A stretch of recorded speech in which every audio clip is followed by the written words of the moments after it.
Civil services is a beautiful destination, and every serious traveler says that the journey is equally beautiful. And believe me, it really is very, very beautiful. It's so beautiful that in spite of so many ups and downs, we keep on moving, moving, moving until we achieve our goal or our attempts are exhausted. So it's such a beautiful destination with such a beautiful journey, and we have a very experienced traveler who has traveled this whole journey for 6 attempts. So today we have with us Mr. Amit Gemawat, who has secured All India rank 672 this year in civil service examinations, and this year only he had also been selected for Indian Forest Services. So welcome Amit. Thank you, ma'am. Give you a brief about Amit. He is an engineer. He has done his engineering in electronics and communication from MBM Engineering College, Jodhpur in 2011. And then in 2012 and 13, he was working as a guest faculty at MBM Engineering College itself. And then in 2013, he cleared his Rajasthan State Services, and currently he is working till date from 2013 after clearing this exam, Rajasthan State Services. He is till date working as accounts officer with Government of Rajasthan. And with respect to his UPSC journey, he has given all his attempts, 6 attempts. Since 2014, he has been trying for this, and he has appeared in 4 interviews, and finally this year he has got the selection. So now let me ask Amit only, tell us something about your journey. Ma'am काफ़ी challenging रही, काफ़ी mix रहा, ups and downs रहे, पर overall काफ़ी enriching रही, काफ़ी value addition हुआ, नॉलेज हॉरिजन काफ़ी वाइड हुआ, और सब तरह का टाइम देखा मैम, डाउन भी देखा, अप भी देखा. फाइनली जब एक अच्छे क्लोजर पे एंड हो रहा है तो अच्छा लग रहा है कि हाँ चलो मेहनत करी जो वाकई में ये खराब नहीं गई, वो मेहनत काम आई. अमित, जैसे आपने बताया कि आपने इंजीनियरिंग के बाद जो है आपने इंडियन इंजीनियरिंग सर्विसेज का एग्जाम दिया, गेट का दिया, पीएसयूज का दिया, स्टेट सर्विसेज का दिया, देन फॉरेस्ट का भी दिया, इतने सारे एग्जाम्स दिए, बट कहीं ना कहीं वो सिविल सर्विसेज का अट्रैक्शन कैसे रहा? मैम एक्चुअली सिविल सर्विसेज का अट्रैक्शन इसलिए था क्योंकि मेरे फादर क्रिमिनल लॉयर थे, तो बचपन से ही मेरे मन में था कि कुछ करना है तो सिविल सर्विसेज में ही करना है कुछ काम. लॉ में जाने का आपका इच्छा लॉ नहीं का हुई? इतना ज्यादा नहीं हुआ मैम, एक्चुअली उसका डोमेन अलग होता है लॉ का, तो मुझे था कि सिविल सर्विस के थ्रू ही मुझे कुछ काम करना है, being in the part of the government system. तो इसीलिए फिर मैंने इसको तैयारी करी, और मैम गेट वेट का एग्जाम इसलिए दिया था क्योंकि जस्ट एक ट्रेंड था तो वो देना था. फिर इंजीनियरिंग सर्विस का भी तैयारी करी थी मैंने, और उसमें कई सारे पीएसयूज में मेरा सिलेक्शन भी हो गया था, बट अल्टीमेटली मेरा मन नहीं मान रहा था, मुझे लगा कि सिविल सर्विस का ही शॉट देना है मुझे. तो फिर मैंने 2014 से 19 तक 6 मेंस दिए, 6 बार मेरा प्रीलिम्स निकला, 5 इंटरव्यूज दिए मैंने, जिसमें से एक फॉरेस्ट का इंटरव्यू था, और right now I am selected in both the services. Okay, so from your father you have got that motivation to come to civil services. Yes. You have your brother also in civil services?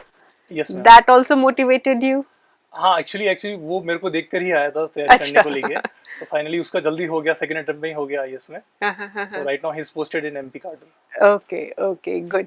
सो अमित, आपने कहा कि आपने 6 बार mains लिखा है, so tell us something, because that's very interesting कि PT जो है it is very very tricky nowadays. Yeah people are very scared, and if you see this year's toppers, say amongst first 10 or 20, most of them have this experience of not getting through prelims in their few of the attempts. Yeah, even first ranker, he has not like cleared his prelims in one of his attempts. So now you have been constantly clearing the prelims. तो क्या चीज थी जो आपको prelims हर बार आप कर पा रहे हो जबकि लोग इतना डरते हैं प्रीलिम्स से? So tell us something about your experience so that others can learn from you. Ma'am actually prelims की स्ट्रेटजी तो सबको क्लियर ही है, बुक्स सबको पता ही है कि बुक स्ट्रेटजी क्या है, स्टैंडर्ड बुक सबको पढ़नी है. अब बात आती है कि उसको आप कितनी बार पढ़ते हैं और कितने टेस्ट पेपर लगाते हैं. तो मेरा जो स्ट्रेटजी था कि फर्स्ट 2 अटेम्प्ट्स में तो मैंने सारी बुक्स मल्टीपल टाइम्स पढ़ी, जैसे लक्ष्मीकांत है, स्पेक्ट्रम है, एनसीईआरटीज है, तो मेरे को काफ़ी चीज़ें याद हो गई थी एकदम पेज टू पेज कि ये चीज़ ऐसे करनी है, ऐसे करना है.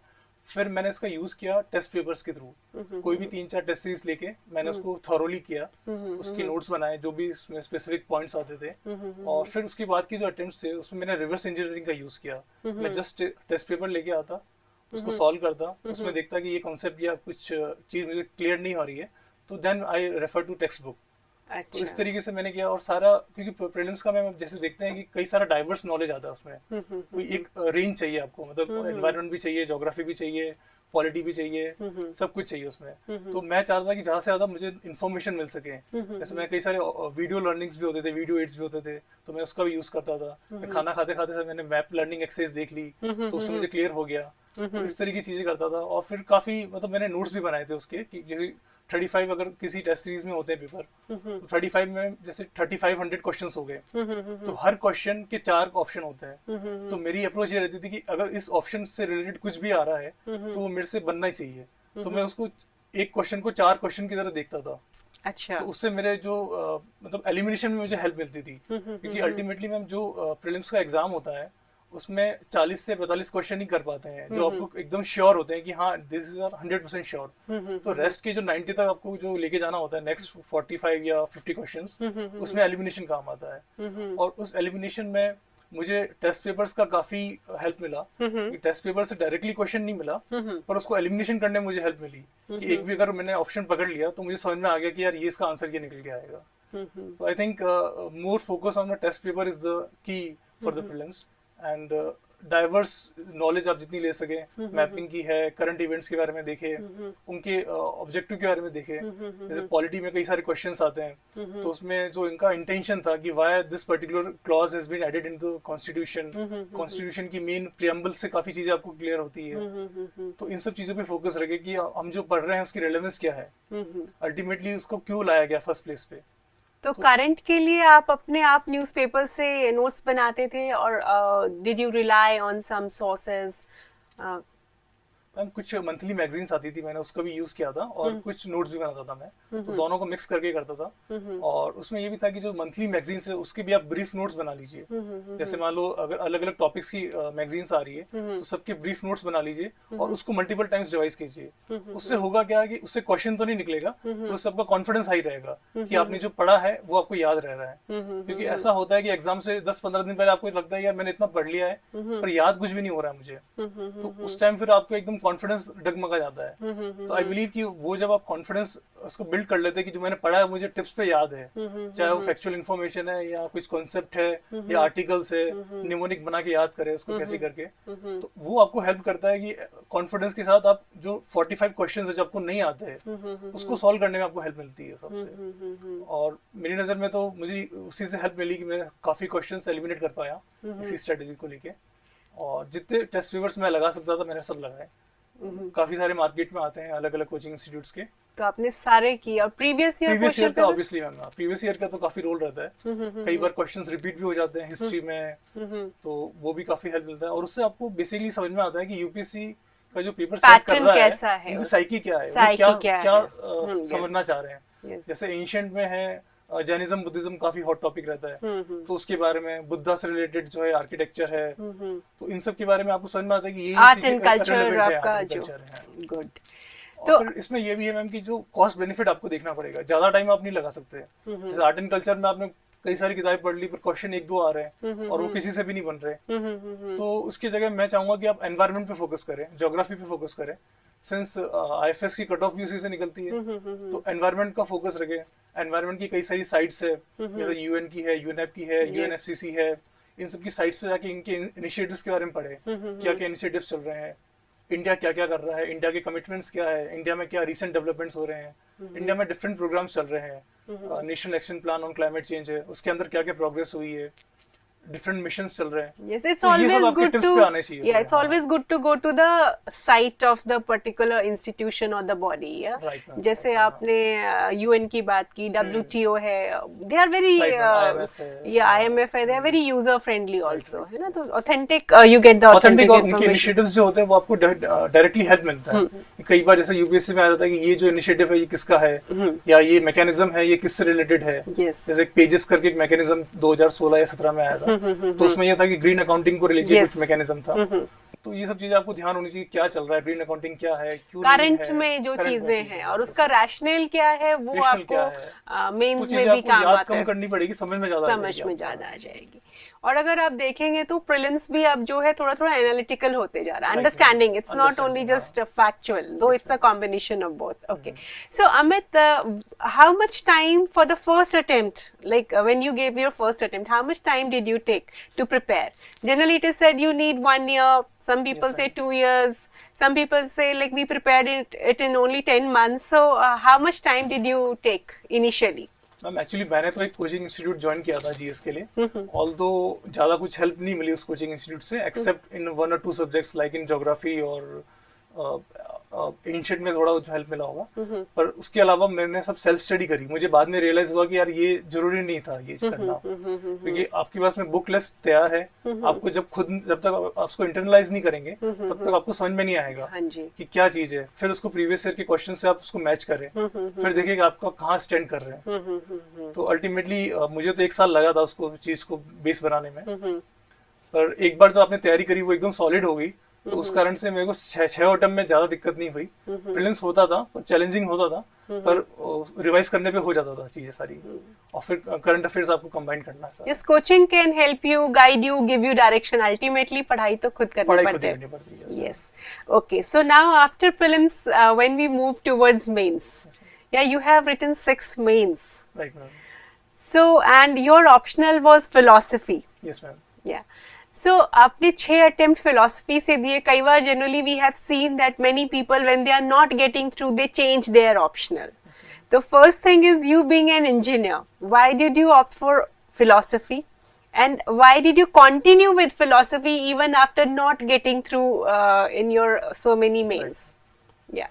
मैम फर्स्ट ऑफ ऑल जो मेरी इंजीनियरिंग का सब्जेक्ट था वो यूपीएससी में था नहीं, electronics and communication, so I have to choose any other subjects. So मैंने कई सारी एनसीईआरटीज पढ़ी और देखा, फिलोसफी का सब्जेक्ट मैटर देखा, तो मुझे काफी रिलेवेंट लगा और कई सारी गाइडेंस भी थी मेरे पास अवेलेबल, तो मैंने उसको फॉलो करते हुए फिलोसफी चूज किया। बट मैम ऐसा हुआ कि एक्चुअली हर अटेम्प्ट में मैं इंटरव्यू देता गया, तो मुझे कभी टाइम मिल नहीं पाया कि मैं उसको चेंज करूं। जब भी मैं इंटरव्यू देता फाइनली वापस प्रीलिम्स का टाइम आ जाता, और उससे पहले आपका फॉर्म फिल हो जाता है यूपीएससी का। तो उस तरीके से मैं एक तरीके से कह सकते हैं मैं लूप में फंस गया था कि मैं देता गया बार बार इंटरव्यू आते गए, तो ये सब रहा, इसलिए चेंज नहीं कर पाया फिलोसफी का। सो लाइक मेरे मार्क्स ठीक भी आते थे, फर्स्ट अटेम्प्ट में मेरे 236 थे, 2014 में ये मार्क्स ठीक माने जाते थे ऑप्शन के हिसाब से। देन 2016 ऑनवर्ड्स ये हुआ कि 300 नंबर आपको चाहिए, 300 marks, you have to be in the top ranks. So you said initially तो marks अच्छे आते थे, but why it started decreasing later on? If initially it was good, then why it started decreasing? Rather, it should have improved. So actually, why I'm asking you this, because many people have this optional. Yes, ma'am. As a philosophy they keep it, and then this kind of a problem is always there कि एक बार marks आ गए फिर आ ही नहीं रहे। तो आपका तो काफी लंबी जर्नी रही है, तो आपका क्या एनालिसिस रहा? मैम जैसे मेरे फर्स्ट अटेम्प्ट में 236 थे, सेकंड अटेम्प्ट में 233 थे, थर्ड अटेम्प्ट में मेरे 240 थे, तो मेरा ये रेंज तो मेंटेन था कि 240 के अबव आ रहा है और उसके आगे नहीं बढ़ रहा था। और इन जनरल भी फिलोसफी में ज्यादा मार्क्स आ नहीं रहते मैम, तो उस वजह से स्टैग्नेट हो गया। और बाकी ऑप्शन में नंबर आ रहे थे, जैसे एंथ्रोपोलॉजी में आ रहे थे, सोशियोलॉजी में आ रहे थे, और भी कई सारे ऑप्शंस थे, उनमें पॉलिटिकल साइंस है उसमें आ रहे थे, तो फिलोसफी में स्टैग्नेट ही हो गए थे ओवरऑल, 15 ऑनवर्ड्स, 16 ऑनवर्ड्स। तो ये रहा। फिर लास्ट अटेम्प्ट में मेरे आए भी थे, 286 मार्क्स आए थे। मैंने कुछ नई चीजें इनकॉर्पोरेट की मेरे strategy. Can you elaborate on those new things that you incorporated? Right ma'am. Ma'am actually जैसे इंडियन फिलोसफी की बात करें तो इंडियन फिलोसफी में आपको सूत्र होते हैं वो यूज करने पड़ते हैं। डिफरेंट जो फिलोसोफर्स होते हैं उनके आप जब सूत्र डालते हैं तो थोड़ा ऑथेंटिक लगता है कि आपने कुछ पढ़ा है उनके बारे में, तो वो मैंने चीज यूज करी थी। और आंसर राइटिंग का जो स्ट्रक्चर था थोड़ा चेंज किया, थोड़ा उसको और डाइवर्स बनाने की कोशिश करी, not just from philosophical point of view, थोड़ा जैसे पेपर 2 का जो है सोशल पॉलिटिकल, उसको मैंने थोड़ा जनरल बनाने की कोशिश करी, क्योंकि उससे मेरे मार्क्स फैच हो रहे थे हमेशा 140 150 आ रहे थे। तो मुझे लगा ये स्ट्रेटजी वर्क कर रही है, then I should go with this strategy. तो ये इंप्रूवमेंट करने से फर्क पड़ा, बट स्टिल वो 300 वाला जो क्रॉस था वो नहीं हो पाया, बैरियर बन गया था। लेट्स सी दिस ईयर क्या रहता है मार्क्स। अभी we are yet to get the marks. Yeah okay Amit, let us talk about GS. We have GS 1 2 3 4। या so how did you prepare for your GS paper 1? Ma'am जो UPSC का जो syllabus है, I think उसको सबसे पहले सबको memorise कर लेना चाहिए कि सिलेबस क्या कह रहा है। GS 1, 2, 3, 4 आपके हर एक के कीवर्ड्स आपको मुंह पे होने चाहिए कि आप जब पढ़ने बैठ रहे हैं, आप कोई भी आर्टिकल पढ़ रहे हैं, आप न्यूज़पेपर पढ़ रहे हैं, तो आपको ये आइडेंटिफाई हो जाना चाहिए कि ये किस पेपर में किस सेक्शन में बिलोंग करता है और उस पर क्या क्वेश्चंस पॉसिबल हो सकते हैं। तो सिलेबस वाइज अप्रोच रखें, उसके साथ प्रीवियस ईयर के जो क्वेश्चंस है उसको मैच करें, उसमें देखें यूपीएससी किस तरह के क्वेश्चंस पूछ रही है। करंट ओरिएंटेड है, जैसे दिल्ली का कोई इशू चलता है कि दिल्ली में आर्टिकल 239A है, उसको लेके सुप्रीम कोर्ट के क्या वर्डिक्ट्स रहे, तो ये चीजें काफी कॉमन है कि करंट में भी चलती है, इसको आप लिंक करें कैसे करना है। तो मेरी स्ट्रेटेजी ये थी कि GS 1, 2, 3 and 4 उसके जो भी टॉपिक्स है उसके सबके शॉर्ट नोट्स होने चाहिए आपके पास में। ठीक है, लाइक से वुमेन का टॉपिक आ गया तो वुमेन को लेके आपके पास में डेटा होना चाहिए, कंक्लूजन होना चाहिए, वुमेन के जो इश्यूज है उसके बारे में कुछ कमेटी की रिपोर्ट्स है। स्टार्टिंग के लिए आपके पास में इंट्रोडक्शन होना चाहिए, ऐसे की तरह ओल्ड एज में है, सोसाइटी में है, यूनिटी इन डाइवर्सिटी, इस तरह के जो एकदम कॉमन टॉपिक्स है इसमें आपको एकदम फोल्डर मटेरियल एकदम हमेशा तैयार रहना चाहिए ताकि आपको सोचने का टाइम नहीं मिले। Ultimately you have to write answer in 7 or 8 minutes for 10 marks। तो ये चीज आपकी तैयार होनी चाहिए। सिमिलरली इन पेपर 2 जैसे RPA है, सिविल सोसाइटी है, रोल ऑफ NGO है, रोल ऑफ सिविल सर्विसेज है, गवर्नेंस, इंटरनेशनल रिलेशंस है, मल्टीपल जो टॉपिक्स है उनके सबके बारे में आपके पास में फोल्डर मटेरियल होना चाहिए। सेल्फ हेल्प ग्रुप है तो कोई डायग्राम बना लिया आपने उसका, तो सब एकदम फिक्स करके जाएं क्योंकि अल्टीमेटली ज्यादा सोचने का टाइम मिलता नहीं है आपको रियल एग्जाम में, और फिर आपको कंप्लीट भी करना पड़ता है। 20 क्वेश्चंस हैं। तो मेरी ये स्ट्रेटेजी थी कि सारे टॉपिक्स के आपके पास में शॉर्ट नोट्स होने चाहिए, चाहे वो 1 पेज का ही हो, पर सिंपल होने चाहिए। You should be able to write at least 100 words out of this. Rest जो 50 और 100 वर्ड्स है वो क्वेश्चन की डिमांड के हिसाब से हो जाए। गुड। तो ये स्ट्रेटेजी थी GS 3 में। GS 3 में भी ये सेम चीज फॉलो करी। GS 4 में मैंने पर्सनल एग्जांपल्स यूज किया एथिक्स में, और थोड़ा फिलोसॉफिकल का भी हेल्प मिला मुझे, थोड़े आर्टिकुलेशन में हेल्प मिली मुझे। तो जैसे आपने कहा कि आपके फिलोसफी में मार्क्स एक लेवल के बाद जाके स्टेगनेंट हो गए थे, so what about your GS? Were the marks increasing with every attempt or there was ups and downs, and what did you learn from these ups and downs in your GS answer writing? Ma'am GS 1 2014 की बात करें तो GS में मेरे normal थे क्योंकि first attempt था तो ज्यादा इतना मैं एक्सपेक्ट भी नहीं कर रहा था। GS नेक्स्ट ईयर मेरे बढ़े, फिर उसके नेक्स्ट ईयर 2016 में मेरे हाईएस्ट मार्क्स थे, 440 मार्क्स थे। उस टाइम रेयर होते थे, कई सारे मेरे जो फ्रेंड्स थे टॉपर थे उनके भी 440 थे। 2017 में मेरी 420 थे, तो 400 का मार्क तो मेरा क्रॉस हो रहा था, और कहीं ना कहीं मेरा एसए में या कहीं ना कहीं ऑप्शनल में कम हो जाते थे, तो उसके कारण से वो तो ये जो 440 का मार्क है आपको कहाँ लगता है कि आपकी आंसर राइटिंग में वो क्या स्पेशल चीजें थी जो 440, 420 मींस 400 का मार्क आप क्रॉस कर पा रहे थे कॉन्स्टेंटली? मैम मुझे लगता है कि जो मैंने इतने साल लिखे हैं, 6 बार मेंस लिखे, तो एक बड़ा सेट पैटर्न है। अगर आप वो चीज फॉलो करते हैं, जैसे आपने आंसर राइटिंग पूरी भरी है, मतलब कॉपी पूरी भरी है, आपने डेटा दिया है, फैक्ट्स दिए हैं, अच्छा कंक्लूजन दिया है, कुछ एग्जांपल्स दिए आपने वे फॉरवर्ड में, तो उससे आपके मार्क्स कटने की गुंजाइश कम हो जाती है। और थोड़ा यूनिकनेस होनी चाहिए कि what makes your answer different from others. तो आपने क्या किया अपने आंसर्स को यूनिक बनाने के लिए so that you could get 440?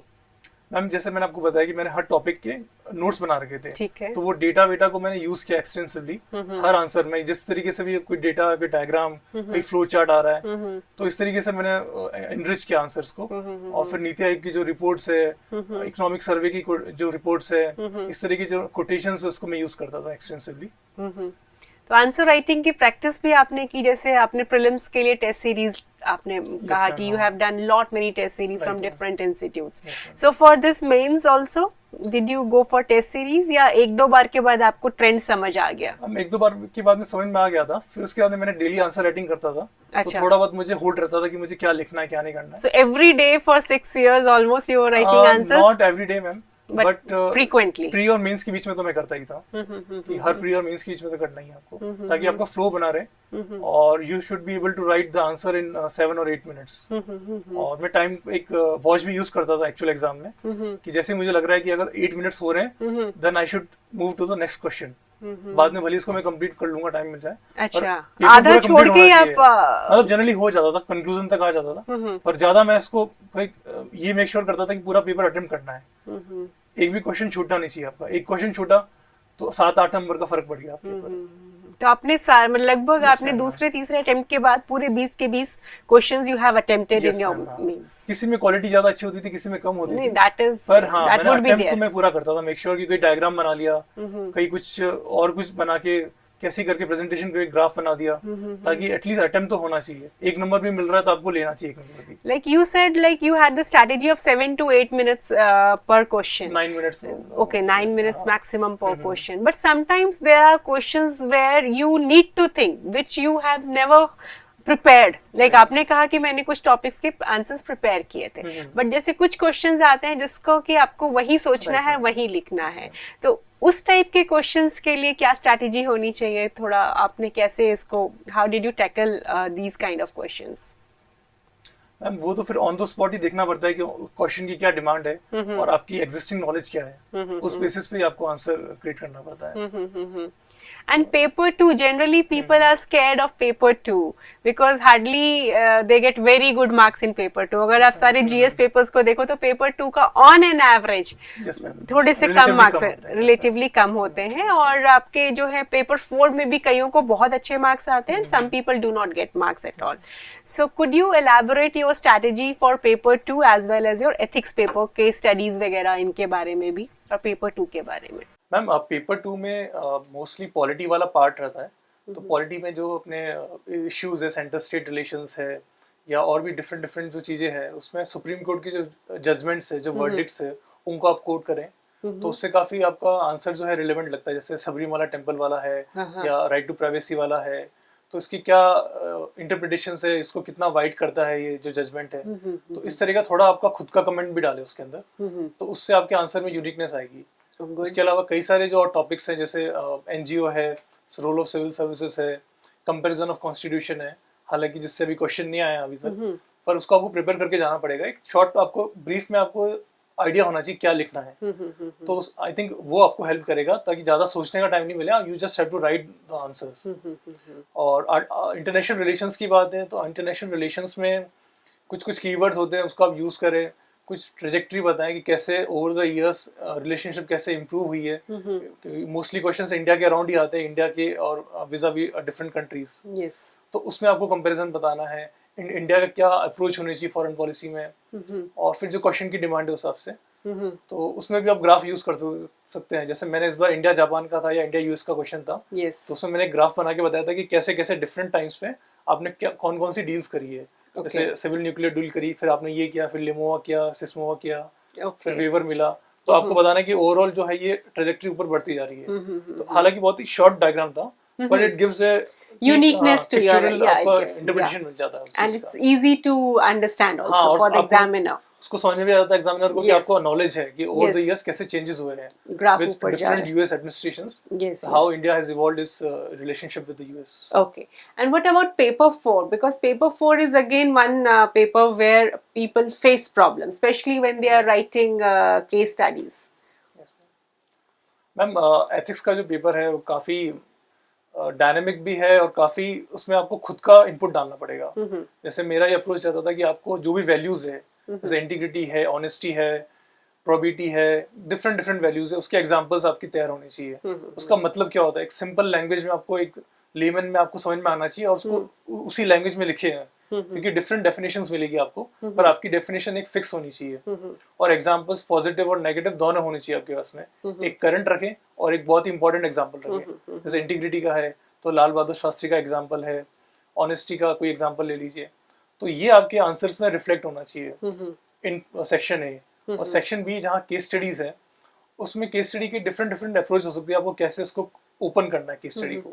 किसी में स्टेक होल्डर वैल्यू बताना है, किसी में वैल्यू कन्फ्लिक्ट्स क्या हो रहे हैं वो बताने हैं, फिर उसके हिसाब से आप उसको स्टार्ट करें। एंड में कई क्वेश्चंस में आप उसको स्नैपशॉट दे सकते हैं कि पूरे केस स्टडी में आपकी अप्रोच क्या थी, आपने कैसे उसको फॉलो किया, और क्या प्रिंसिपल्स लगाए। जैसे गीता का कोई प्रिंसिपल लगाया, या कांत का कोई प्रिंसिपल लगाया, डियोंटोलॉजिकल एथिक्स का लगाया, तो उसको बेसिस पे लाके आपको जस्टिफाई करना है आपका स्टैंड क्या है। तो आई थिंक जो 6 केस स्टडीज आती है उसमें डिफरेंट थोड़ा आप डाइवर्सिटी दे आंसर में, ताकि एग्जामिनर को ये नहीं लगे कि रिपीटेशन हो रहा है, एक ही तरीके से आप उसको अप्रोच कर रहे हैं, और खुद का जजमेंट भी लगाए कि जो मेरी एग्जिस्टिंग नॉलेज है, जो मेरी वैल्यूज है या वैल्यू सिस्टम है, जो प्रिंसिपल्स है, यूटिलिटेरियनिज्म है, जो भी है, तो उसको जस्टिफाई करे कि इस केस में ये सबसे बेस्ट फिट बैठता है, और थोड़ा प्रैक्टिकल अप्रोच रखे। एज ए सिविल सर्वेंट आपको प्रैक्टिकल लेवल पे काम करना है, ज्यादा आइडियलिज्म भी काम का नहीं है आंसर्स में। इट हैज टू बी कि उस केस स्टडी के हिसाब से जो बेस्ट सॉल्यूशन है वो मैंने दिया है।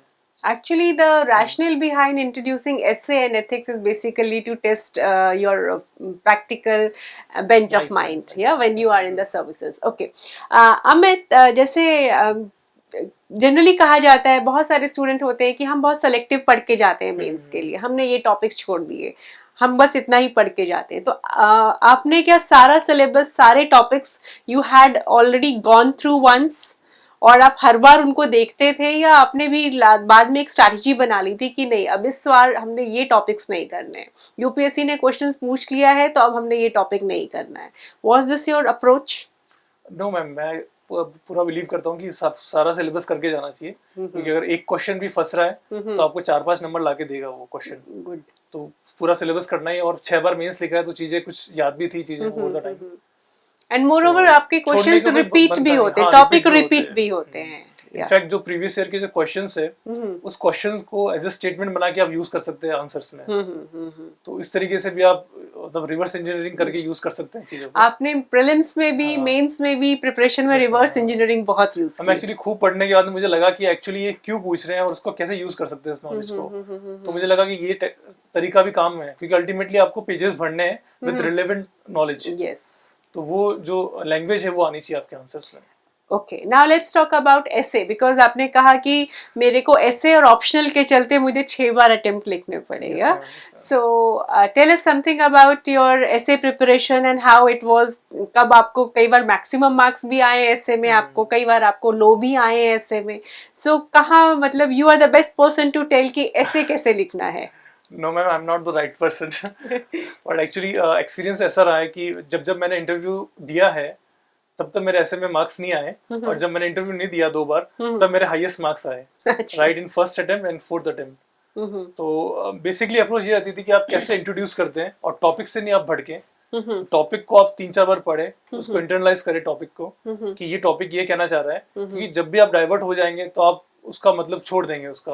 तो वो नहीं होना चाहिए, 3-4 बार उसको पढ़ के समझ ले, फिर ब्रेनस्टॉर्मिंग करें, जो भी पॉइंट्स आ रहे हैं उसको लिख दें, जो भी आ रहा है आपको, एग्जांपल्स आ रहे हैं, कुछ केस स्टडीज आ रही है, कुछ भी आ रहा है उसको लिख दे।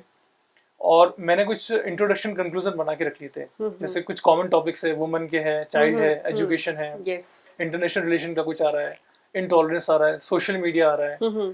तो इसके मैंने कुछ इंट्रोडक्शन बना लिए थे। जैसे एक सोशल मीडिया का एक एग्जाम्पल ऐसे आया था 2017 में कि सेल्फिश मीडिया में से कुछ। तो मैंने एक्चुअली किसी और कॉन्टेक्स्ट में इंट्रोडक्शन कंक्लूजन बना के रखा था, जैसे 1984 में जो सिख राइट्स हुए थे, तो उसका कंपैरिजन और 2019 का कंपैरिजन, 2 सिचुएशन का मैंने कंपैरिजन बना के रखा था कि कैसे इंडिया इवॉल्व हुआ है इन दोस 33 इयर्स। और उस टाइम सोशल मीडिया नहीं था, पर लोगों में ज्यादा टॉलरेंस थी, लोगों में ज्यादा एक्सेप्टेंस थी, रेस्पेक्ट था दूसरी वैल्यूज में। और आज जब 2019-18 की बात करते हैं, तो just because of fake news आप किसी की मॉब लिंचिंग कर लेते हैं, किसी को मार देते हैं। तो इस तरह का कंपैरिजन बता के, और हाउ उसमें सोशल मीडिया ने कैसे इसको और एक्सपेडाइट किया इस चीज को।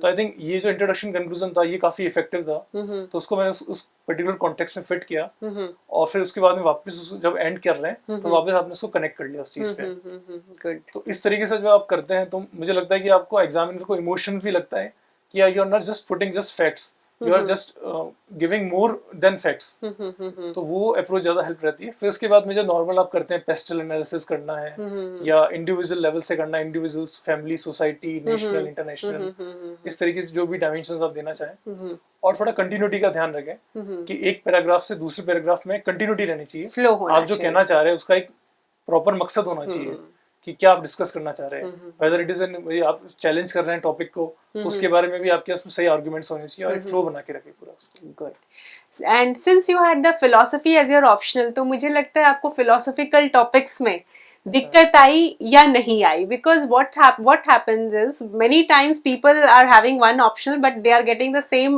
similar kind of a essay paper question. Yes, ma'am. Then their optional is getting reflected in the essay, which should not be It there. should not be there. So आपने कैसे अपना philosophical topics plus philosophy optional के बीच में difference बना के रखा? मैं बिना कोई प्रेजुडिस के गया कि फिलोसफी है या नहीं है. मेरे लिए वो टॉपिक है और टॉपिक के बारे में कितनी इन्फॉर्मेशन मेरे पास है, तो उसी बेसिस पे मैंने उसको टैकल किया. तो ज्यादा मैंने फिलोसफी का ऐसे नहीं किया, नहीं तो फिर वो जनरल नेचर का नहीं लगता है.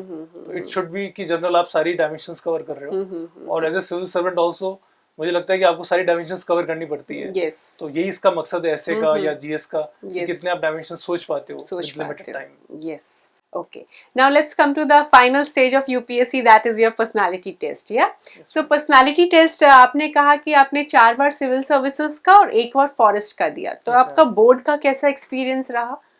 मैम बोर्ड का अच्छा एक्सपीरियंस रहा. जनरली जो मॉक इंटरव्यूज में बताते हैं वैसा होता नहीं है. बड़ा नॉर्मल होता है, नेचुरल होता है.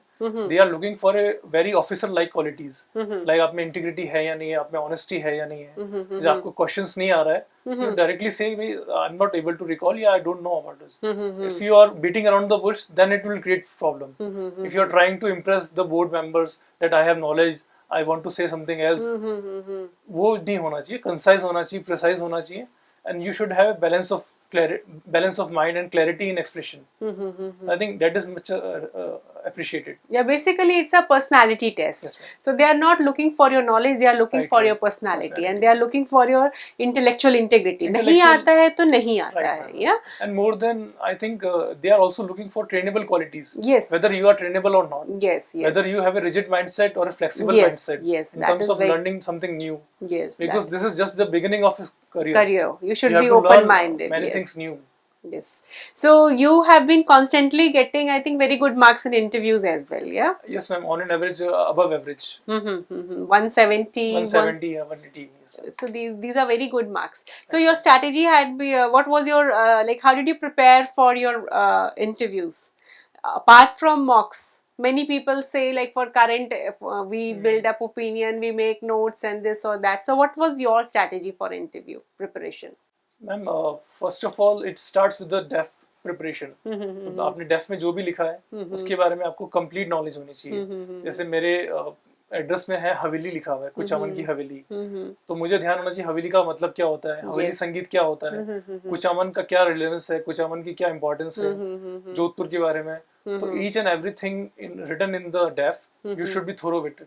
Good. It shows that you are well aware about your surroundings and your जो आपका आसपास का जो एनवायरनमेंट है उसके बारे में आपको ध्यान होना चाहिए पूरा चीज. Good. इसके अलावा जो आपके डिस्कशन ग्रुप्स होते हैं, जैसे हॉबी के डिस्कशन ग्रुप है, जैसे मेरी मेडिटेशन थी और जॉगिंग थी, तो उसके बारे में जो सिमिलर लोगों की जो है हॉबीज उनसे आप डिस्कस करें क्या क्या क्वेश्चंस बन सकते हैं. तो उससे आपको कॉन्फिडेंस रहेगा कि यार you have already covered those kind of questions. तो आपको सडन कुछ सरप्राइज नहीं मिलेगा एक्चुअल इंटरव्यू में. Yes. तो ये बहुत जरूरी रहता है कि आप सिमिलर काइंड राजस्थान के जो बैकग्राउंड के लोग हैं उनसे बात करें. और आप स्टेट सर्विसेज में थे तो आपके पास Right, काफी हाँ. नॉलेज भी रहा अपने स्टेट का एक्सेस भी रहा लोगों से बात करने का. बात करने का. So in this whole journey of your civil service examination, what role Next IAS has played? Ma'am Next IAS का काफ़ी रोल रहा है. मॉक इंटरव्यूज में रहा है. उसके अलावा कुछ इंजीनियरिंग की जो क्लासेस होती थी, जैसे मैं काफ़ी टाइम हो गया ग्रेजुएशन की थी. हाँ, 2011 में आपने Yes, किया ma'am. था. यस. तो मैं हमेशा लगता था कि मैं कब तक पढ़ना पड़ेगा इंजीनियरिंग. हर बार इंटरव्यू देता, 4-5 बार इंटरव्यू दिया तो 5 बार हर बार पढ़ना पड़ता था पूरा सिग्नल कम्युनिकेशन. तो उसमें कुछ कुछ वीडियोस थे वो काफ़ी हेल्प रहे. आपकी बुकलेट आती है इंजीनियरिंग की, तो उससे आपको एकदम बेसिक्स कंप्लीटली रिवाइज हो जाते हैं. I think this is more than sufficient. And apart from that जो करंट चीजें हैं वो आप करते ही हैं इलेक्ट्रॉनिक्स में, कम्युनिकेशन में और करंट इश्यूज में. Okay. Now that Amit, this 4th of October prelims are going to be there for 2020. Yeah. Yes, So what message or what advice you want to give to the people who would be appearing in this upcoming prelims? Ma'am मैं यही कहना चाहूँगा new aspirants को कि अब जो time रह गया अराउंड 45 डेज रह गए शायद, या 40 डेज रह गए. 40 days, right? 40 डेज रह गए. तो 40 डेज में रिवाइज करें ज़्यादा से ज़्यादा और अगर क्वेश्चन पेपर आपने नहीं लगाए हैं, एक टेस्ट सीरीज को कंप्लीट करें, उसको थोरली रिवाइज करें, अगर उसके नोट्स बना रखे तो उसको वापस रिवाइज करें, और that will give you much needed confidence to tackle the actual exam. तो वो आपको हेल्प करेगा एलिमिनेशन में, क्योंकि 40 क्वेश्चंस जैसा मैंने बताया वही आते हैं आपको एक्चुअल एग्जाम में। और हो सके तो ऑडियो रिकॉर्ड करें अपने नोट्स का, जो आपने ब्रीफ नोट्स बनाया उसको ऑडियो रिकॉर्ड करके 4-5 बार सुन लेंगे तो आपको याद रह जाएगा चीजें। और नया नहीं पढ़े लास्ट के 10-15 डेज में, अभी 10-15 डेज में आप कुछ कर सकते हैं तो कर लीजिए। एनवायरनमेंट पे और ज्योग्राफी पे ज्यादा फोकस रखें, और बाकी पॉलिटी तो सब कर ही रहे हैं, पॉलिटी हिस्ट्री है। और आर्ट एंड कल्चर को आप देख सकते हैं कि कॉस्ट बेनिफिट के हिसाब से देखें कि ज्यादा टाइम इन्वेस्ट नहीं करें, और जैसे कोई बुक्स भी चलती है आर्ट एंड कल्चर की, तो पिक्चर्स के थ्रू ज्यादा समझ में आता है अपनी मेमोरीज में, तो उस पर ज्यादा फोकस रखें। और न्यूज़पेपर कब तक पढ़े? मैम न्यूज़पेपर आई थिंक अगर 4 अक्टूबर को हो रहा है तो 15 सितंबर तक बहुत है, उसके बाद में फिर yeah, at least 15 days, till 15 days before, even in mains also we should, because they ask questions, where they have asked questions past 15 days in the past 15 days. Okay, so Amit, thank you for this whole beautiful discussion today. एक चीज मैं और कहना चाहूंगा, मेरे इस पूरी journey में मेरी फैमिली का बड़ा सपोर्ट रहा है, और मेरे कजिन भैया है अनाम भैया, उन्होंने काफी लेवल पे मुझे हेल्प किया है मेंटली, क्योंकि इतना टाइम्स होता है कि हर बार आप प्रीलिम्स देते हैं, मेंस देते हैं, इंटरव्यू देते हैं, आपको लग रहा होता है कि आप पहुंचने वाले हो जस्ट, और फिर नहीं होता है। और आपके साथ तो ये बार-बार हुआ, कभी आपके हाईएस्ट मार्क्स आए, कभी आपके बिल्कुल नहीं। मैंने सारा कुछ देख लिया है, तो मुझे लग रहा था अब इससे बस तो क्या ही होगा। तो आई वाज ऑलवेज रेडी कि हाँ जो भी होगा। तो मेरी फैमिली का, मेरी मदर का, मेरे जो भैया है उनका काफी सपोर्ट रहा, फ्रेंड्स का सपोर्ट रहा, हमारा कोई अच्छी ग्रुप था, तो आपस में मेरे कई सारे रूम पार्टनर्स थे वो आईपीएस बन चुके थे पहले ही, तो उनका भी काफी सपोर्ट रहा मेरे को। तो बिना इनके सपोर्ट के मुझे नहीं लगता कि मैं कर पाता कभी। एक्चुअली ये जो पूरी जर्नी है ये बहुत ही एग्जॉस्टिंग भी है, और पूरा आपको टेस्ट कर लेती है। आप बिल्कुल, आपको एक टाइम पे लगता है कि आप बिल्कुल अपनी मंजिल के पास हैं, और रिजल्ट आते ही पता चलता है बैक टू स्क्वायर वन, आपको स्टार्टिंग प्री से करनी, बिल्कुल प्री से करनी, और उसमें कोई चांस ले नहीं सकते आप। यस, और वो इसके लिए काफी मोटिवेशन चाहिए, और आपने तो पूरे अपने 6 अटेम्प्ट्स लगाए हैं, और उन सब में आपने अप्स एंड लोज देखे हैं, तो नेचुरली आपकी फैमिली, फ्रेंड्स, आपका peer group, they all need some kind of a greeting from our side. Congratulations to them also, because they kept you motivated. So thank you Amit for this lovely conversation, and wish you all the best. Thank you very much.